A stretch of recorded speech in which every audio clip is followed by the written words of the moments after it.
What was it like, going back, the team completely sold out Mackey Arena for the first time against Ohio State? What was that feeling like? How did you all find out? Take us back to that game. I don't know how we found out because there was no social media. We didn't find out on social media. I just remember running through the tunnel, and as soon as we stepped onto the floor, hearing the crowd erupt and looking up, and I think that was one of the few times I'd ever gotten really emotional before a game. Like I had tears in my eyes because it was a special day. We had a special team, and our community really rallied behind us and were with us, and it just was a really indescribable feeling, a sense of pride that up until that point I'm not sure that I had felt, that it just really did overcome me with emotion.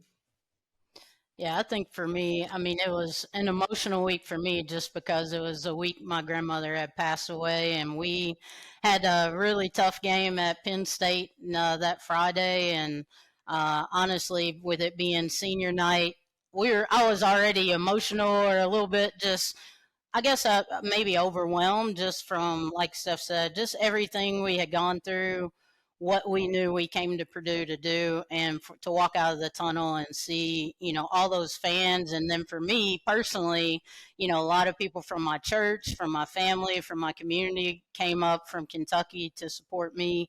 And it was a pretty awesome ordeal. And actually, I'm friends with one of the players on Ohio State's team, and I really honestly don't think they thought they had a chance before the game. But when you looked at that crowd, it was like they don't even have a chance here because we were really pumped up, and I think everybody came out with a great energy, and the Purdue fans are amazing, and it was awesome, send out for senior night, I think, to have that sold out. I thought that these two, Steph and Kari, deserved that. And I was really happy that the state of Indiana and Kentucky really showed up for that game to really show their appreciation for what these two have been through and what they were. And it was kind of a send-off, too, into the Big Ten tournament, into the NCAA tournament. And so I felt like Steph and Kari deserved that. So I can't even tell you how appreciative I was to see how that fan support rallied around these two.